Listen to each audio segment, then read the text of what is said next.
everybody, it's Emily at Arg Schooling, and I'm here to talk about upcoming Build Your Library projects that are in the works.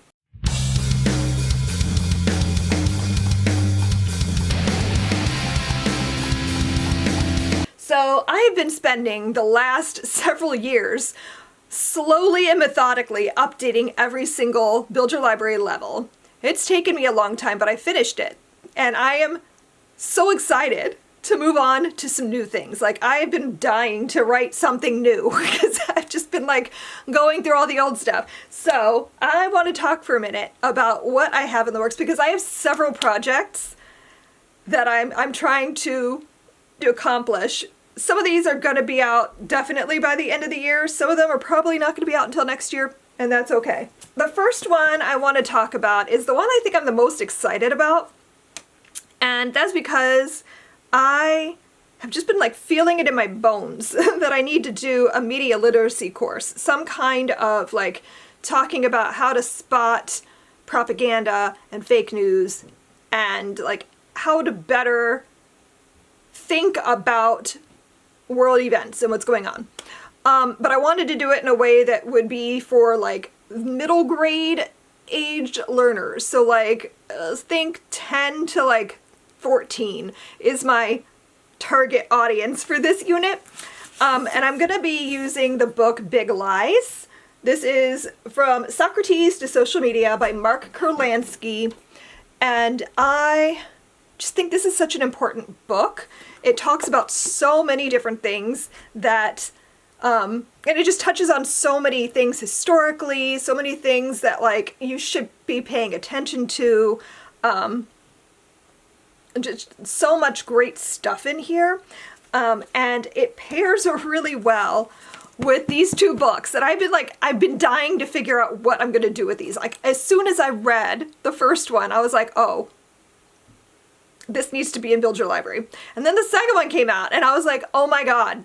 So I have these two books, Max in the House of Spies and Max in the Land of Lies. These books, let me tell you something. I have read a lot of middle grade, particularly historical middle grade set around World War II. A whole bunch. So many. And I would say, of everything that I've read, these are at the absolute tippy top of my list of books that you need to read with your kids. The way he talks about the war, the way he talks about the propaganda machine that Nazi Germany had going on, the way he asks questions is so unique, and he really does make you stop and think about why something like this happened, and why it wasn't unique to this time and place, and why it could happen again. And I can't recommend this series enough. So it's gonna be in this course with Big Lies. I am not sure what I'm calling this yet. Right now my tentative title is Big Lies to go along with this, but I don't know. I'm open to suggestions because I haven't quite worked out the name of it yet. But I have this in the works. I just started it like a week ago. Honest to goodness, anything I say in this video is very tentative and subject to change. This, not so much, but like deadlines and things. So I have no idea how long it's going to take me to pull this together, but I am aiming to have this out in time for our Black Friday sale. So that is the goal. The reality of it, I don't know, but that's what I'm hoping. The next thing I'm working on is the one that's going to take me forever. I don't know how long this is going to take because it keeps growing. I keep adding, and I don't know. When I did it with my daughter, we did a more bare bones version because she got bored, and so I kind of zipped through it. I think I overdid it with the cannibalism, and this was not as interesting to her, but it's fascinating to me. That is the next Morbid Curiosities unit, and it's gonna be about death, and I have a big stack. So when my daughter and I did it, we only read these three books. So these are for sure. I have From Here to Eternity by Caitlin Doughty, which talks about the way different cultures view death and like like the different processes they do for like burial and that sort of thing. Stiff by Mary Roach, which is one of my favorite books of all time. I adore her writing, but this is fascinating if you've ever wondered, like, what does it mean to donate your body to science? She's going to answer that here, and it's fascinating. And then also I have All the Living and the Dead by Haley Campbell, which is another just like absolutely fascinating book about different jobs that work with the dead. And like stuff I'd never thought of before. And like it's fascinating. Absolutely amazing stuff. I loved that book. Okay, then I also have 2 other books that I'm adding in. I had bought 6 Feet Under, but also by Mary Roach. We didn't get to it. By the time we finished Stiff, she was like, please no more dead bodies. So we never got to this one. But this is her book about the afterlife from a scientific perspective, which I am so excited to read this. I've been like dying to pick it up for forever. So I still want to find a way to add this in. Then I have The Lonely Planet's Guide to Death, Grief, and Rebirth, How Global Grieving Customs Can Help Us Live and Die Well. Somebody told me about this book, and I was like, oh my god, I have to have that.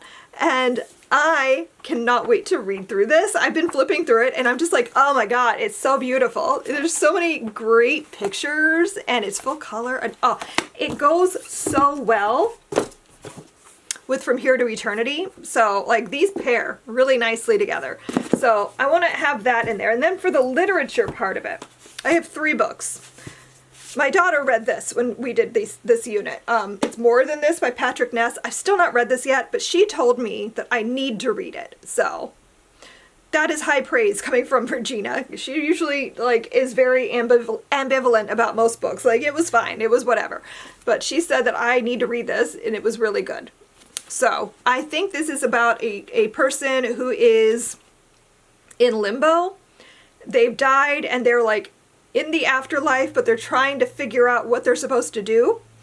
And it sounds intriguing. It's Patrick Ness. I've enjoyed his writing before.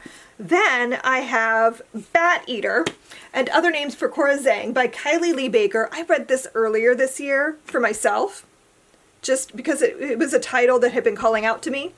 And as soon as I finished it, I was like, wow, that was really good. And then I couldn't get it out of my head.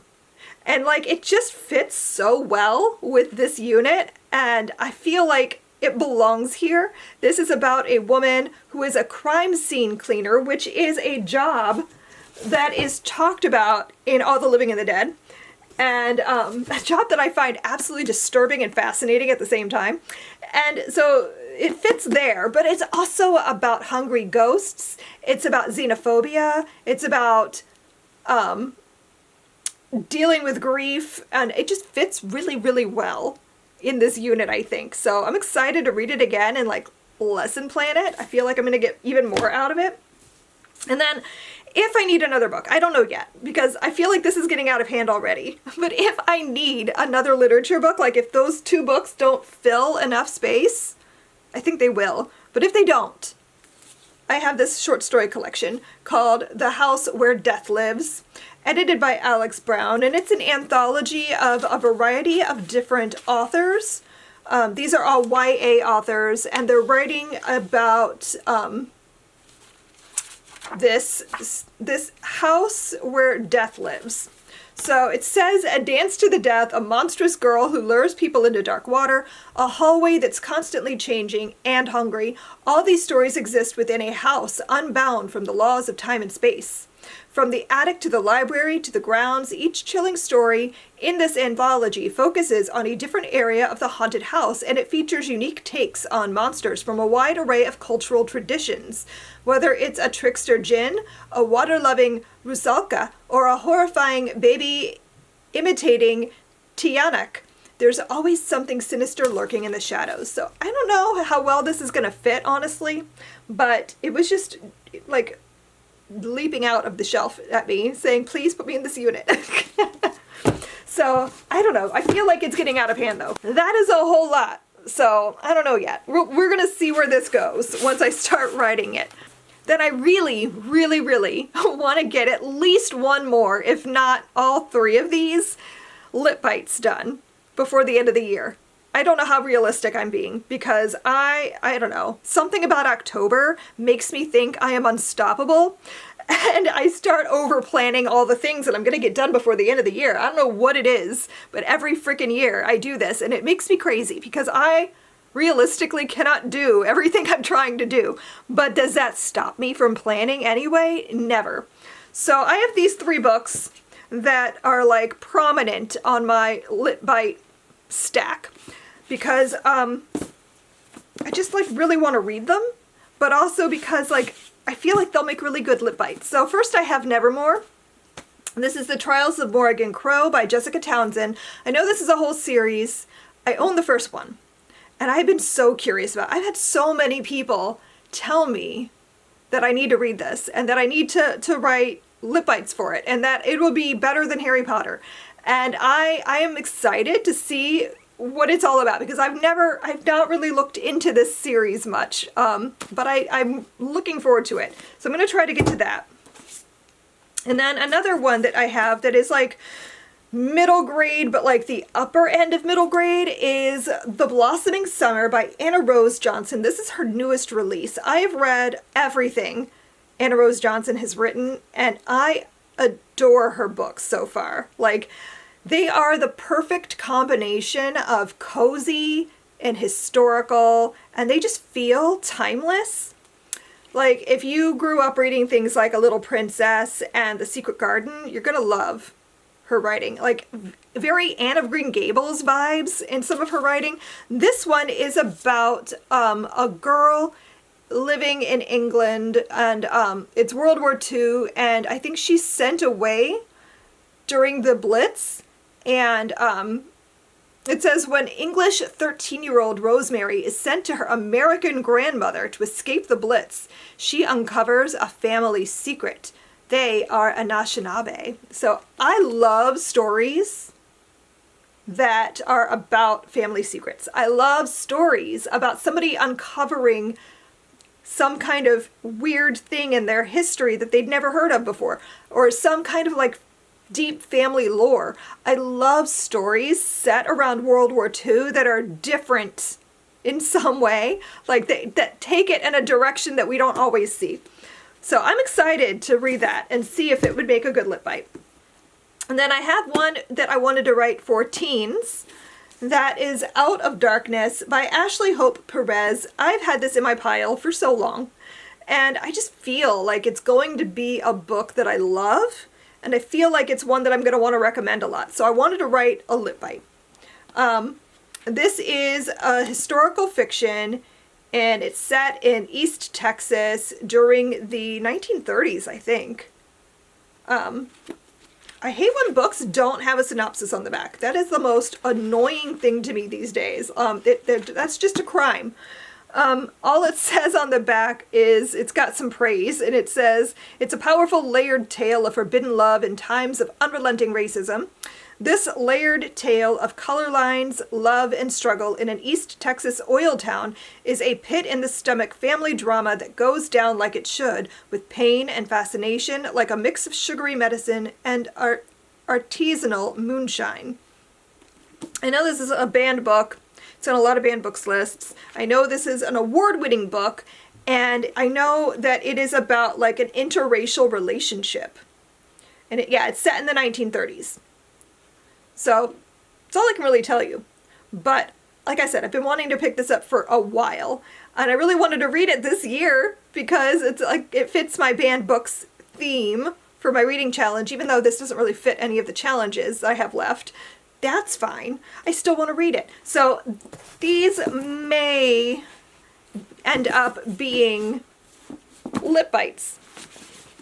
And I always say this with like a grain of salt, but not really. But like, I do want to write these, but sometimes a book that I think is going to be a great lip bite ends up not. Like, when I'm writing lip bites, I'm looking for ways where I can take a story and dig deeper into it, and sometimes books don't really allow for that. Some stories are just like a fun story, but there's not a lot of deeper layers in it, you know?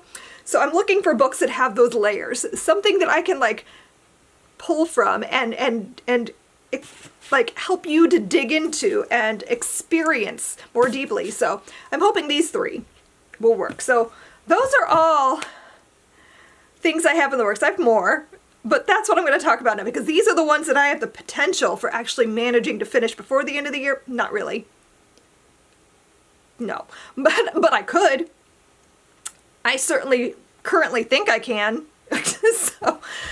So yeah, I hope that you are as excited as I am about these projects. I cannot wait to share more as I near the finish line. But yeah, thanks so much for watching, and I will see you guys in my next video. Happy reading. Bye.